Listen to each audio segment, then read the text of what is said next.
morning. It's that time of the weekend where we'll say good morning to you, and we hope you had a very great week. Well, we did. It was beautiful right around here, running around, trying to make sure that the program is all set for you. Yes, when it's 10 o'clock on Saturday, tell everyone it's time for Dawn on MBC. My name is Jumoke, and I'm most delighted to be here with you this beautiful Saturday morning. Looks good, calm, the weather is so great, and I know our folks are getting set for all the parties around town. Yes, while you're doing that, also remember MBC is here. Dawn is here to cover your event and give you that special mention for you. You can come and announce your event and let's know. It's May 2nd, 2015. Once again, you're welcome to the show. A quick rundown of what you will be expecting this beautiful Saturday morning.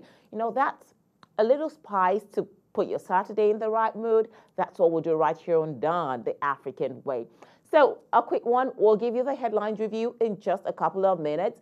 After that, I will be joined by a wonderful lady who's the president of an African community here in the city of Houston to discuss one critical issue happening in one of the African countries. Well, if you've been on top of the event, good for you. If you've not, hey, that's why Donnie's here. We'll give you the headlines review. You see what's happening. And later on the show, I will be joined by a professor of history where we'll be talking about a larger picture of these happenings around Africa. We'll be talking about them in perspectives. So make sure you don't miss any part of it. Later on, we'll take you into the Igbo Catholic Community Center of Houston here, where they had the bishop visit them a couple of weeks ago. Whether we covered it, I will just bring you highlights of some things that went down at that great event. So like I told you, it's a bumper package. You've got a lot of musical videos coming up for you. But hey, let's check out what's trending on the headline news, and then I'll be back with my first guest. You're welcome to Dawn.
Told you that's a headline news trending around Africa in the last 1 week. So if you have been too busy to catch up, that's all we'll do for you every Saturday morning. Just take you up to speed with what's happening in Africa and stories about Africa and Africans in the diaspora.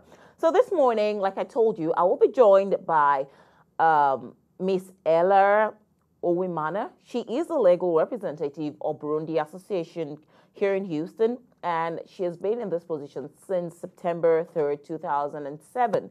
And she is also the founder and CEO of the Brothers Support Services Alliance, otherwise known as BSSA. And the mission is to promote and boost self-sufficiency through supplemental services to all foreign-born refugees and low-income families in the Houston metropolitan area. Good morning, Miss Owimana. Good morning. Yeah, did I get the name correctly? Yes, you got it. Okay, I'm Perfect. delighted I got that right. So you're welcome to the show and thanks for joining us this morning. Now, let's just take you back.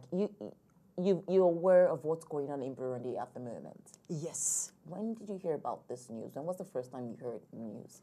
The first time I heard about the news in Burundi, it was back on Saturday.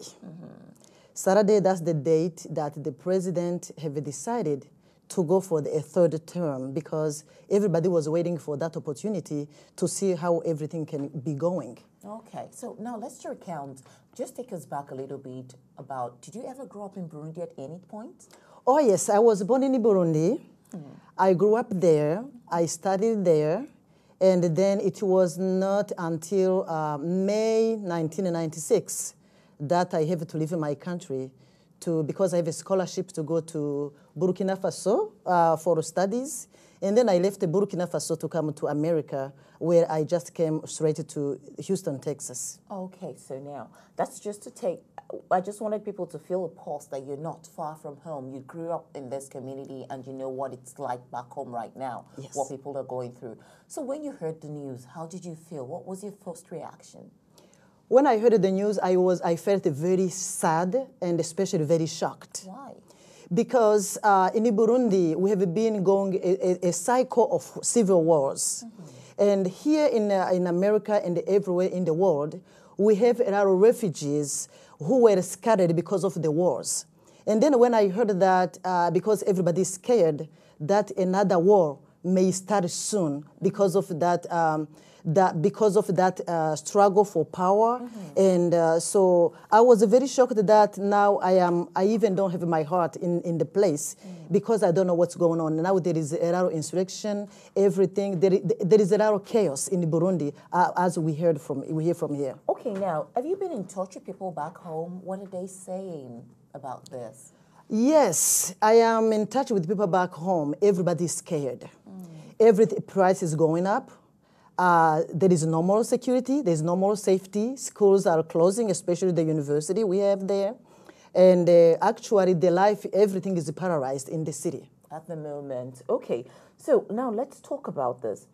When you heard about this thing, what's happening, the community here, how did the community react apart from you? Like, what are people saying within the Burundi Association here in Houston? In the Burundian community here in Houston, everybody's shocked. You know, we left our families there. Everybody's wondering. You know, usually when something have hit you before and now it is coming back, it is a second or third trauma. A lot of people has been traumatized because now they don't know where their family is going to be. We are wondering they're going to be a refugee again to spread out like we did. So it is a very shocking news. And even now we don't know what to do. We don't know what to expect because we are far away from home. Okay, so is it that people were not expecting President Nkurunziza, yes, to contest again, to declare his third term bid in Burundi? Was it that people were not expecting that? Or why was it a shock? It was a shock because according to what has been happening, actually according to the Constitution and the Treaty of Peace of Arusha, he's not allowed to run a third term because it is really specific stating that once a president is on term, they only have a 2 term. Yeah, but now let's take it back. Supporters of the president's supporters are saying that on the first term, he was picked by lawmakers, not elected. So this is officially his second term. What do you say to that? That's what his supporters are saying, that in the first time he was picked by lawmakers to be the president.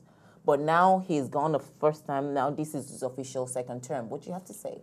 That's what they say. But to me, I think even if it was a transitional term, he had to lead for 5 years.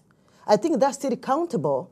You know, even if it is for the good of the country, his brother and his sisters, his siblings, for the peace of the country who raised him, who put him in school, he should decide what is good for the whole community, for the whole country, because he has already been on the power for 10 years. Okay, so my guest this morning is Miss Ella Uwimana, and she is the president of the Burundi Association here in the city of Houston. Yes. And she also runs a non-for-profit organization that focuses on helping refugees settle, helping them get jobs, homes, and all of those. We'll be right back after this timeout. You can give us a call on the number on your screen if you want to be part of this conversation. Just give us a call and let's talk about it. And on the other side, we'll be talking about the 500 students who have run to the U.S. Embassy to take refuge. What's your take on that? So don't go anywhere. It's done on Embassy. We'll be back. Thank you.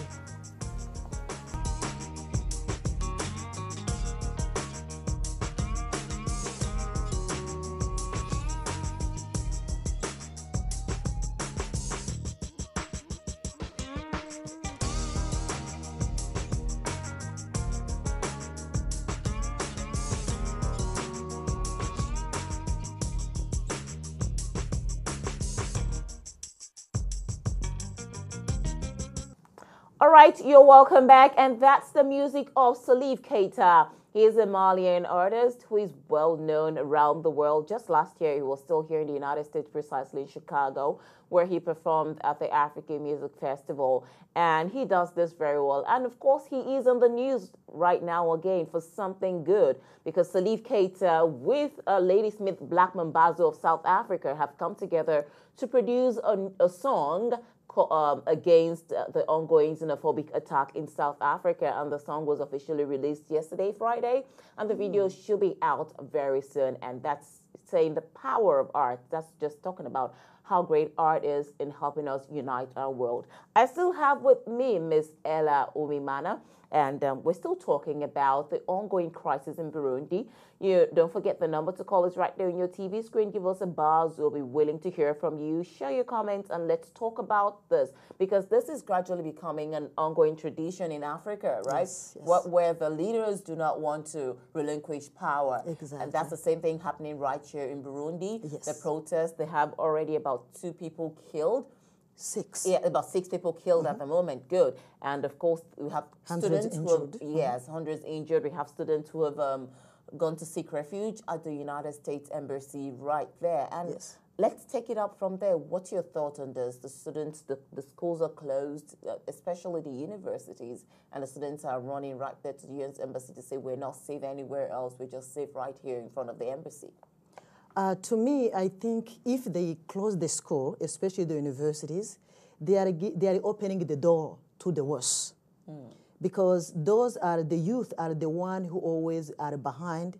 A lot of those protesters, they are giving them opportunity to be on the street, and also because they're not gonna be busy doing something, so they're gonna be prepared to do anything, whatever they can do. And also that shows me that the government is becoming very weak.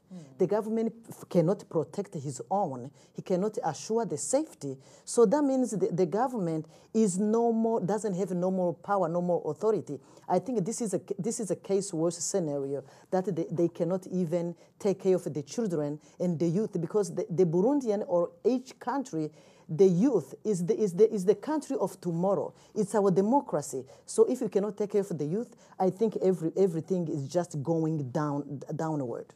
Now, the president has threatened fire and brimstone, right, to give severe actions to people who are coming out to protest. Do you think that will in any way hinder people, or will it slow them down from coming to protests? He has said anybody caught protesting on the streets will be sanctioned. What do you think? No, I don't think so. that will be adding worse to worse. Because I think you need to make a political decision than going to attack, because that's what has been going. Because I heard from the protesters, they say if they use force to take them out of the street, they're gonna use force to remove them from the government. So when they're gonna start doing that fighting, then that's gonna be worse, because they're gonna be nowhere. That will be then the war. What people are saying are right now, some of the visuals of the things happening right there in Burundi right now. Cars burning, the police on the streets trying to get people out of the streets. And so if you just tune in, the show is called On MBC, and this morning we are talking about the ongoing political unrest in Burundi over the declaration of the president's intention to run for a controversial third term. Exactly. Yes. And so let's talk about this now. In the United States, you have about 13,000 Burundians, families, yes, right, spread across the U.S., and 3/4 of those live in the state of Texas. Exactly. Now, how do you think this would affect people? Are people already trying to come into the United States now? Yes, we have more people trying to come to, who has been approved to be resettled in America from Tanzania. I just heard that there is already 7,000 families that are approved to join us here in the U.S. And they already started, because we have, I think we have already, I have seen 5 families who just came maybe 2-3 weeks ago. Oh, okay. So now, on a final note with you, I don't want to take so much of your time.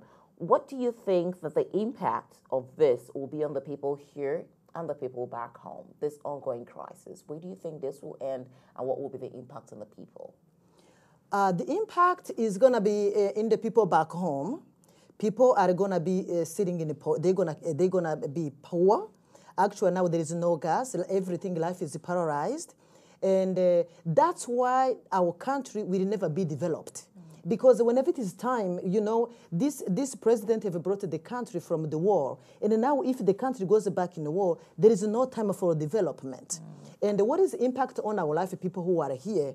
This is going to be a post-trauma to us. We have been traumatized every year. It looks like there's something that is recycling after a certain period of years. Then we get hurt again. I think somebody needs to stop this and make sure everybody is working on the same, are in the same boat.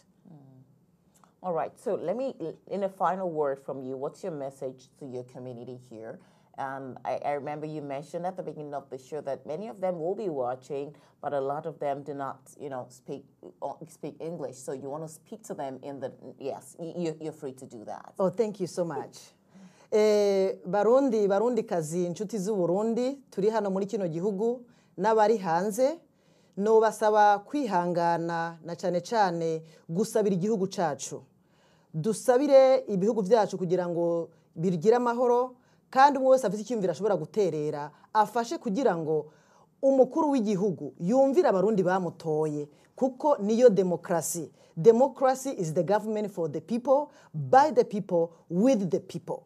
Mu gihe rero abanyagihugu badashatse yuko intwari bandanya, umuntu ashobora kurekura kugira ngo amahoro abandanye.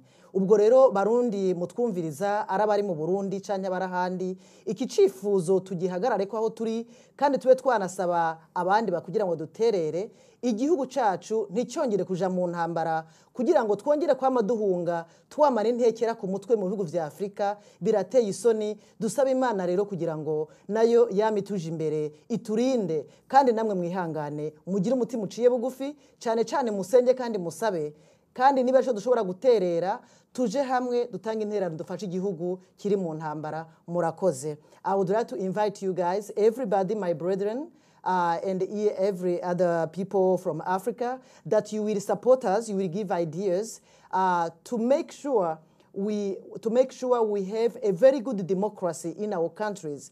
Try to see how we can find a remedy for these election malpractices in Africa that has been the cause of all the crisis in our countries. I thank you, and I count on that. Thank you. All right. Thank you so much for being our guest this beautiful Saturday morning, and it's been so great to have you here. Once again, my guest has been Ms. Ella Uwimana, and she's the president of the Burundian Association here in Houston, and she's also the founder of an NGO right here in the city of Houston that resettles refugees and helps them get jobs and also stay in job. Thank you so much for being with us on the show today, and we wish you all the very best. And to also our Burundi brothers and sisters out there, wish you the very best. We're with you. Africa is with you. Thank you. All right. Okay, so at this point, we'll take another quick break. And when we get back, I'll be joined by a professor of history with whom we'll be looking at this ongoing crisis in Burundi, the 4 executed Nigerians in Indonesia, and the larger picture. What does this mean to everyone? You're free to give us a call on the show. The number will be right back on your screen. It's Dawn on MBC.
Vous avez tué les polices aujourd'hui, monsieur. Nous réclamons, nous réclamons.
All right, you're welcome back to Dawn on NBC. Like I said, I will be joined by a professor of history who is familiar with the Chicago State University. But right now, he's a consultant on media sport issues. And this morning, we'll be looking at the bigger picture of the ongoing crisis in Africa. And we're starting off with the Burundi one, okay? With the president seeking a third term, which has been termed a controversial third term, because his supporters say that he was picked on the first term, not that he was elected. That so this is his official second term. What's your take on that? You know, look, there are two things. Their constitution says not more than 2 5-year terms. Mm-hmm.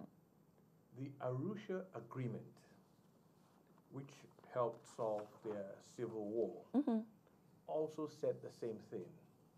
Now, 2 5-year terms as president, even though his argument or his supporters' argument is that he was picked by the legislators to be the president, that he hadn't campaigned and run an election for office, but he was president for 5 years. Now, if he was picked and he wanted to, he could after the first year say, look, let's start. He's been named or considered president for 5 years and another 5 years. So he's done 10 years. His argument will life out. Look, what should normally happen in any really well-organized and civilized country is that this should be challenged in the courts. In the court. And then the Supreme Court. Okay, now let's take this. Like I said, let's look at the bigger picture of this within Africa. Yes. Let's start off with Senegal's Abdoulaye Wade. Okay, he ran for a third term in 2012, but lost. It prompted riots in Senegal before he had to step down. Now, let's also look at the Democratic Republic of Congo's Joseph Kabila, who took over from his father after the assassination, okay? And then Burkina Faso's Blaise. You know, it goes on, and it's like these people get into power and they don't want to go. Now, let's even bring it back home to Nigeria, too. Yeah. We almost had a similar incident during President Olusegun Obasanjo when they were trying to see how they could change the constitution for a third term. Now, what does this say about African leadership?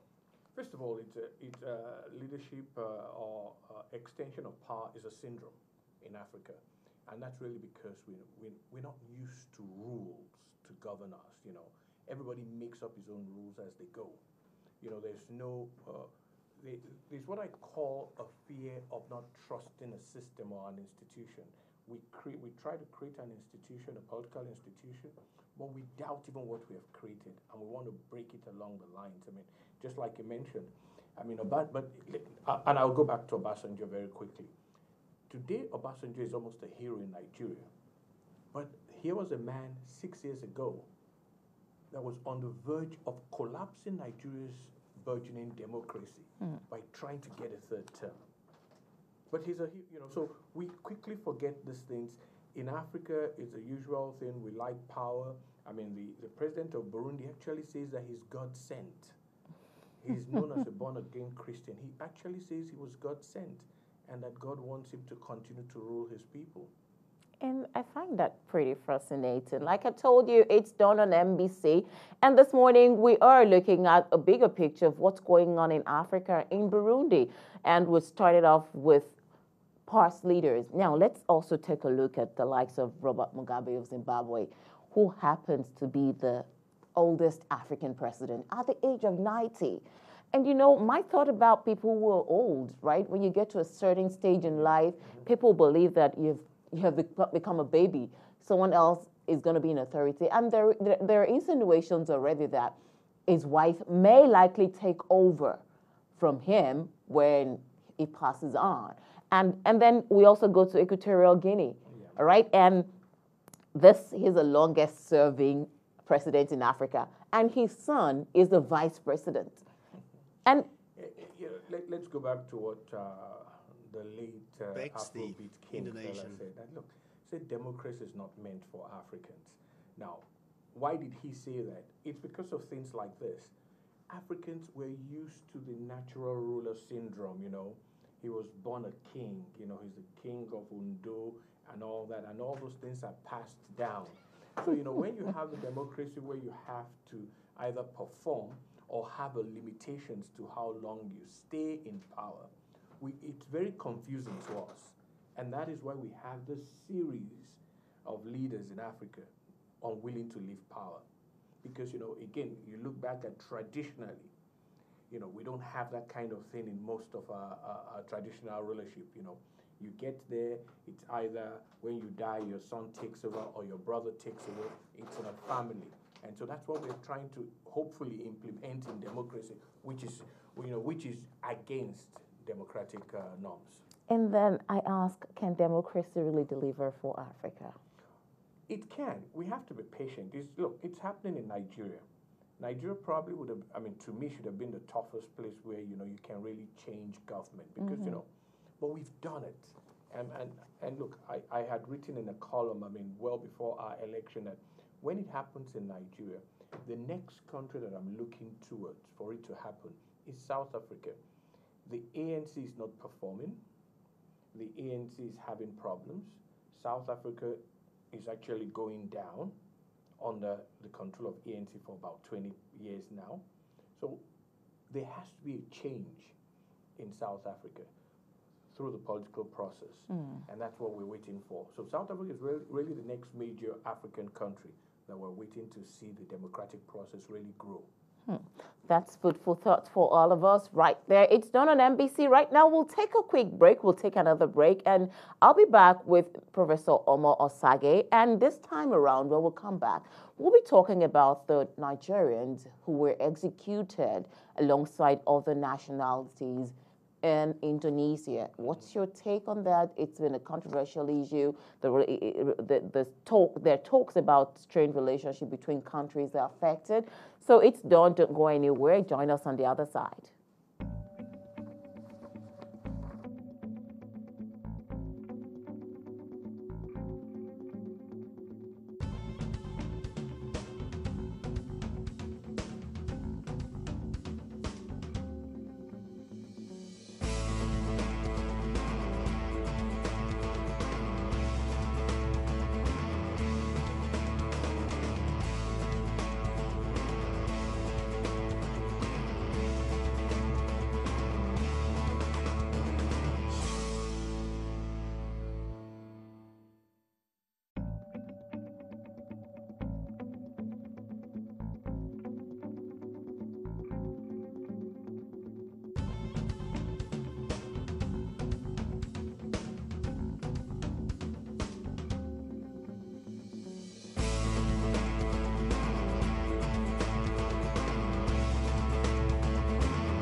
Talk about the execution in Indonesia.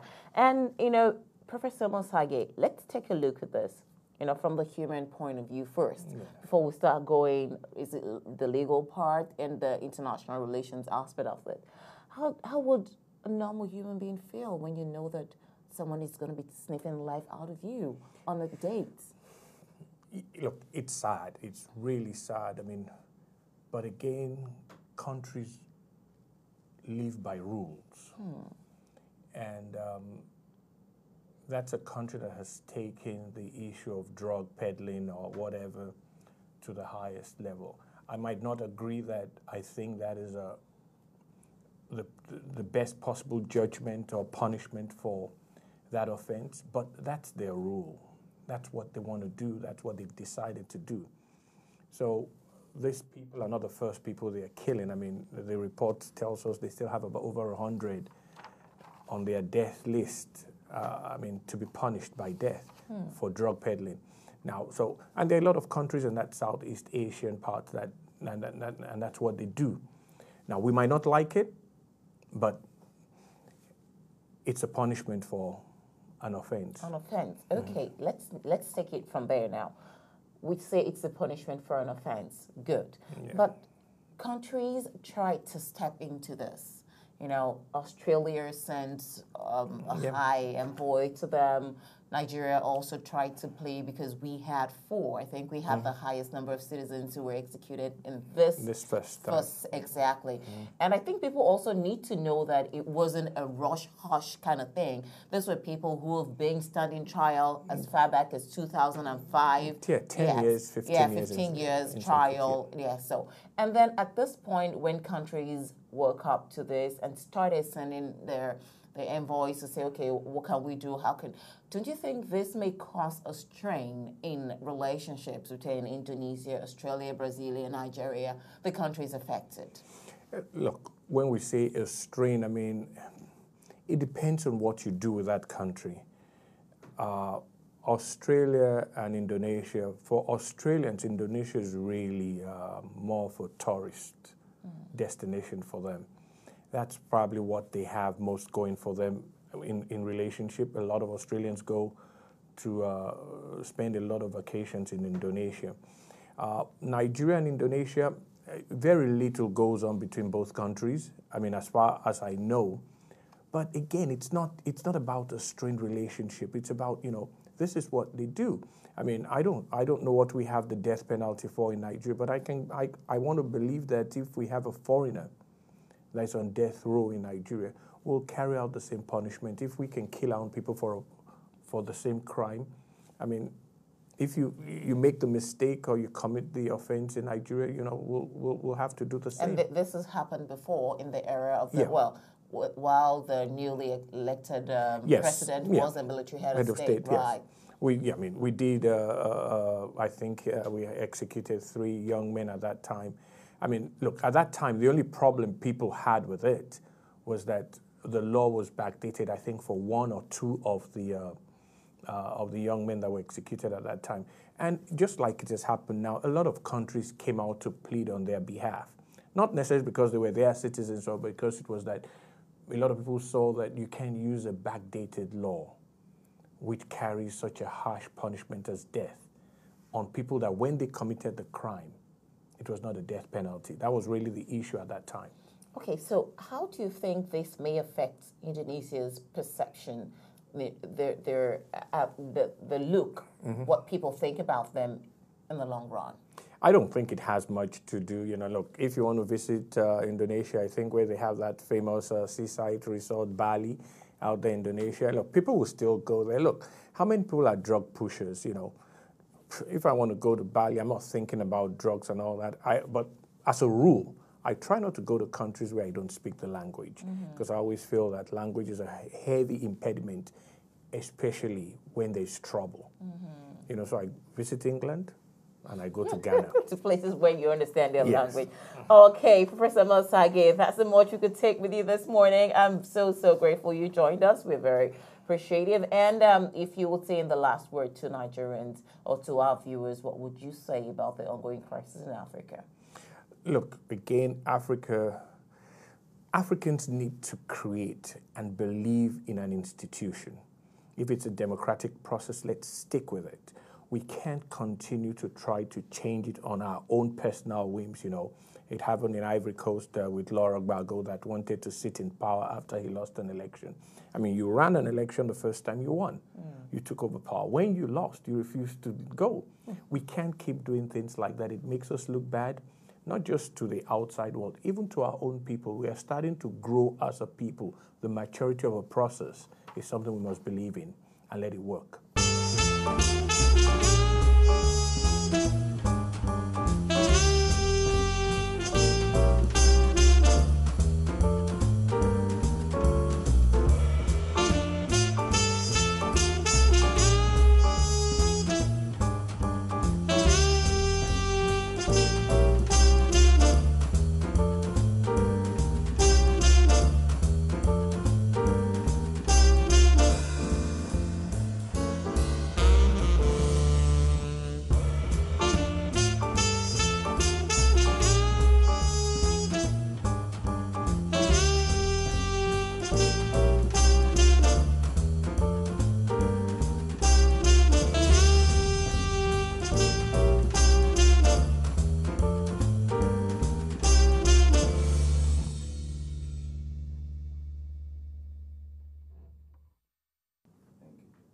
Okay, folks, this day in history, this day in African history, we hope you saw that. And at this point, we're calling on you. You want to be part of Dawn on MBC. You have a special event coming up you want us to cover for you. You have an event you want to announce to the people. You have a special request. It's a birthday. It's a coronation. It's an anniversary. Whatever it is you're celebrating, we're here with you to celebrate with you on Dawn on MBC with just a token. You'll be part of the show. Or you want to sponsor our headline news segment, our interview section, you're most welcome. We'll love to hear from you. So at this point, it's almost time for us to go on the show. We hope you've enjoyed every bit of it this week. I have had fun, and I hope you also. I know we're all getting set, getting the outfit ready to hit town this evening for the party. Wherever you're celebrating, whoever is also celebrating, we wish you a very great celebration. So we'll leave you with this wonderful event that happened at the Igbo Catholic Community Center here in the city of Houston, where the bishop visited the community to celebrate his anniversary with them. And this is highlights of what happened during the kids, the children, and the youth performance. It was a cultural performance, which I enjoyed, and we just thought we'll throw this your way just to spice up your weekend and wish you a very great one. Don't forget, you can reach us for sponsorship, advert placement, announcement, request, we're right here for you, done on MBC. Until next week, Saturday, I remain yours sincerely, Olajumoke, wishing you a very, very, very beautiful weekend. See y'all. Since MBC has been at your service, our clients have told us their businesses have been booming, and we found out too. What are you doing about your business? Do you want more clients? Do you want more people to know about the services that you do provide? Do you have a luncheon coming? What about your premieres? Call MBC. Advertise your birthdays, weddings, anniversaries, church program, or request our coverage at your function. MBC, at your service 24/7. Call 832-887-6452 or call 281-888-9502. MBC, your favorite station, sharing African views. Forget about Christian or Muslim. Nigeria is not a country that is totally Muslim or a Christian. All what we need is somebody that can lead the country to a promise.